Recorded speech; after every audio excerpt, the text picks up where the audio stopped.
Hey everybody, welcome to Trading the Close. My name is Gareth Soloway, Chief Market Strategist here at VerifiedInvesting.com, coming to you live from Vegas. So listen, I literally have been out of the room once today, and that was to get a sandwich downstairs. Other than that, stock market's open, crypto's open, commodities are open, and I've got stuff to do, and I've got you guys to keep informed. And so, and don't feel bad for me. This is my passion. This is what I live for, is to trade markets and help people understand the market. So don't feel bad for me. Markets, it's only a little basically 1 p.m. here, so I'm going to finish up my last couple things here, and then I've got the afternoon and evening here to go enjoy myself, and I will be up bright and early at 6 in the morning here to do game plan tomorrow morning. All right, without further delay, let's get into the S&P 500 here. This is a chart of the S&P, folks. So again, we are seeing markets generally neutral today. And again, that makes a lot of sense, right? So if we look at on this chart where the markets kind of started the day, it was right over here. We started with a flattish open, a small sell. It looks a lot bigger than it was. Very, very light volume today. A little bit of an up move, a little bit of a down move. Almost to me looks like a parallel channel. Do you guys see that? So if we take this and we stretch this down, what does this look like, right? Basically a parallel channel all day long. We were just bouncing in and out of this range. And when you do things like this, number one, it tells you that there's a lot of, basically it tells you there's a lot of computer programs trading. And computer programs are just trading back and forth and back and forth, and they're keeping the market and kind of chopping it so that honestly, so retail investors get whipped out of it. A lot of times retail investors are like, oh, it's a breakdown in the market, right? And then, oops, goes right the opposite way, wipes them out. And then it's like, oh, it's a breakout coming. And then it goes the opposite way. And that's just the way things work, guys. Again, I've traded long enough to see these games that the institutions program into their computers to kind of do their thing. So on that note, folks, a couple other things to go over here as we continue through. S&P, again, flattish on the day. Just doing a quick check on the other indices. Dow's up 30 points. S&P flat. NASDAQ is up 39 points. Russell is eking out the best day today of all the indices, which is a rarity. Look at the Russell here, a nice little move to the upside there on the IWM.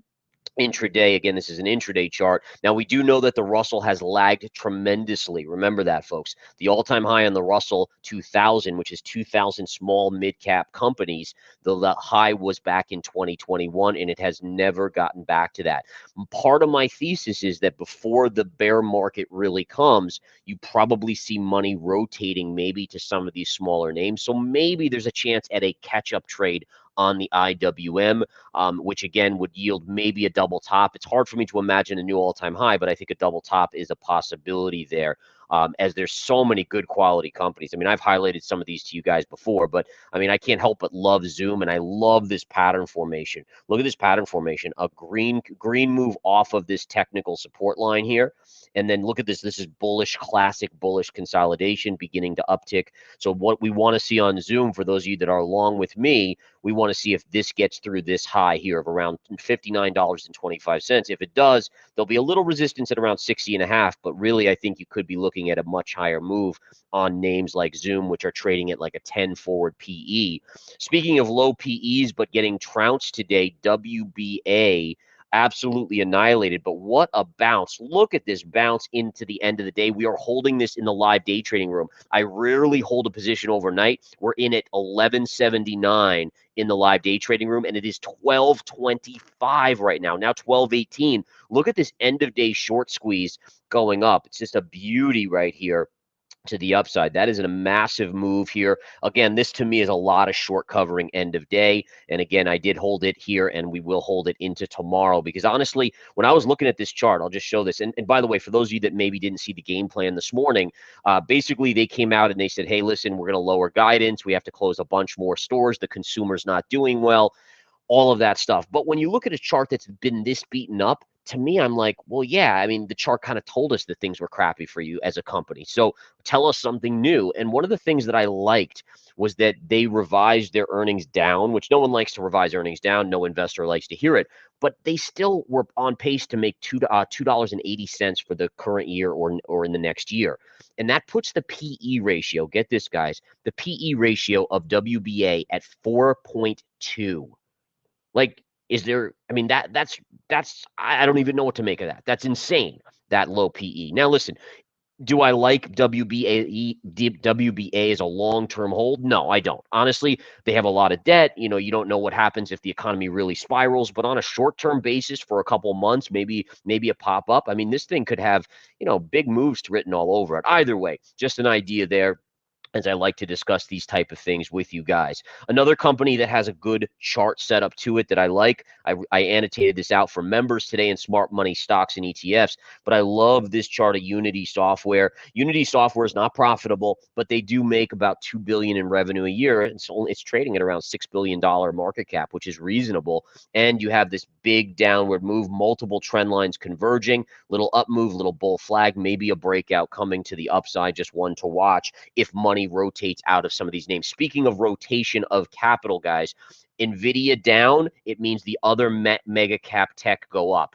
So NVIDIA today down about $2.41 on the day. Bear flag, this is a classic in spirit of bear flag starting to form, which likely signals further downside. So what are big institutional money managers doing? They're not going into cash when they pull their money out of NVIDIA. They're going into Amazon. Amazon continues to move up. Now it is off of the highs today, but classic little breakout here. One thing to note, you do have a parallel channel. So if you're looking to potentially short this, maybe up here at this range around 210, if it gets there, that would be the high end of a channel, a parallel channel here as well. So again, money managers don't exit. In fact, no investor exits really. What they do is, since no one's scared and the VIX is still at bare bottom prices, basically what we're doing is we're seeing money rotating, right? And that's why some is going into small caps, some is going into Google, some is going into Amazon.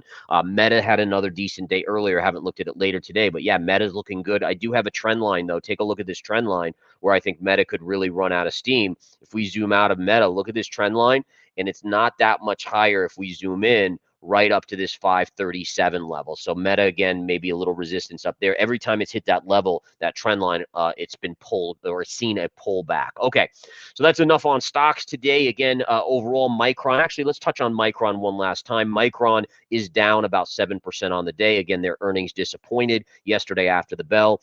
Earlier today, they were floating up a little bit off the lows, but ultimately came back in. I did have a support line we talked about in the game plan today. It didn't really get there. It got very close, and it didn't quite get there. That's okay. I don't know if it's tradable for tomorrow, to be honest, because it's just not a big move down anymore. So I'll probably look at a lower level.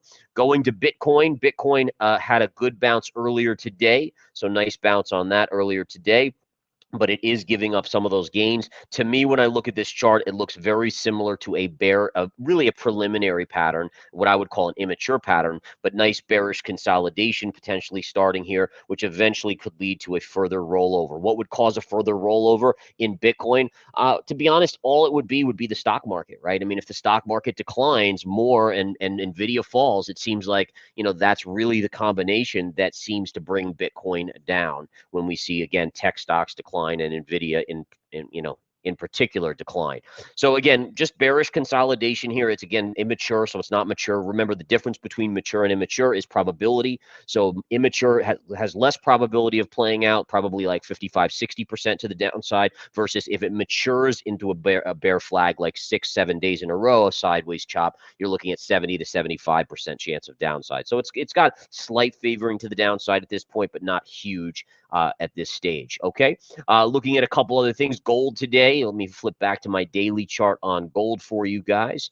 Here we have gold getting a good bounce right back to that trend line. Remember, the PCE data is out tomorrow. That is going to be the big deal. So PCE data, guys, 8:30 a.m. I will be talking about it in the game plan tomorrow at 9 a.m. So be ready for that. But that's the economic news that everyone's been waiting for all week long. That's one of the reasons why things have been so quiet, except for this blip with Micron earnings, is everyone is focusing in on that PCE data tomorrow at 8:30 a.m. So what does gold do? Will gold continue to move up and push higher with resistance in this upper range right here? Or will it get rejected and head down to support around 2280? We'll find out. Oil today, a little bit of an uptick. I still see a lot of resistance right up here. So this does look like a little bullish consolidation. But again, PCE data could tell us a lot about that. It could force oil up or down. I do think, again, if you get up to 83 and change, it does become an interesting short. Tesla, I haven't looked at Tesla with you guys in a while. Classic wedge pattern here. Look at all the hits. 1, 2, 3, 4, 5, 6 hits on this downsloping trend line with 3 on the upslope here. It does look like we're curling up to go towards that upper end, although obviously the market can change very quickly. I do want to note that there's a gap fill right here that has never been filled. That will be significant resistance. That's kind of my short-term target on this. So maybe upside, right now we're trading at 197. So maybe another $10 of upside potentially. And then we'll see if it gets through there. If it gets through there, then it tags this upper trend line. And then we have to watch to see if it breaks out. On the other side, again, if we start to rotate down and we break these lows here, then you're pretty much going down to this low end of the channel. But this is a classic channel, right? Or I shouldn't say channel. I'm sorry. I'm using the wrong term. Classic wedge pattern. Classic wedge pattern here. It's basically a triangular pattern. And price is just getting into a narrower and narrower kind of setting here until it's obviously forced one way or the other outside of this realm. A couple other charts I want to show you guys. We have a chart here of UGA, which is the gasoline ETF. Did gap up. I have a big shortable level right up here at 70 on the ETF that tracks gasoline. Today it opened higher, came back in, still ended net positive. But if we can get a push up here, I think you get rejected off of this pivot point right here and here, and you can go down to this lower range right down here on that. So that would be an interesting short for me.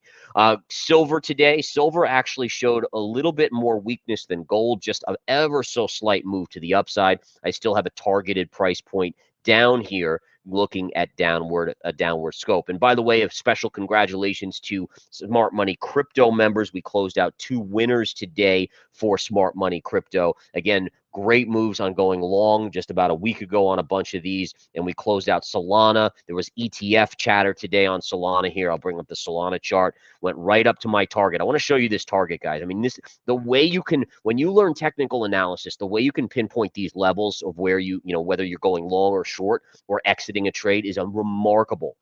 And what I mean by that is, look at this upsloping trend line here. Let's even remove this white line because that's inconsequential at this point. This trend line, we broke below, and then look, right back there, when it got above 150, I said, thank you very much. Now, by the way, it doesn't mean it's not going to go higher. It very well could, but I'm playing resistance. If I'm standing in front of a brick wall, I'm not going to run right into it. I'm going to say, all right, let me stop here, take a little off the table, and then I can reevaluate. So that was a beautiful one right there. And then INJ, and a good one as well. This was right into some major support down here. And look at where we unloaded it, right into this pivot point here and this upsloping trend line. So great job again to members of Smart Money Crypto. All right, guys, on that note, just coming back here, I do want to just say thank you for tuning in, even when I'm in Vegas here. I appreciate your support here at Verified Investing. Remember, charts, data equals truth to me. And I just want you guys to start thinking that way because it's powerful. There's so many narratives. We live in a world bombarded by messages on Instagram and Facebook and Twitter/X and the mainstream media and all that. And we're coming into a big debate tonight for the presidential elections, all that stuff. There's going to be narrative spun left and right. The only thing that tells truth, honestly, and I'm even talking above me, I translate the charts, but don't even trust me. Look at the charts. Just look at the charts. That is pure truth. The charts don't BS. It is what they are. So always remember that. Learn to read charts. It will change your life. It has changed so many people in my 25-year career that I've taught. And I do just hope every one of you takes a couple minutes a day to just learn a little bit about charting and data so that you can understand so much more. You guys have a great rest of your day. Thank you so much. And I'll be back tomorrow for the game plan at 9 a.m.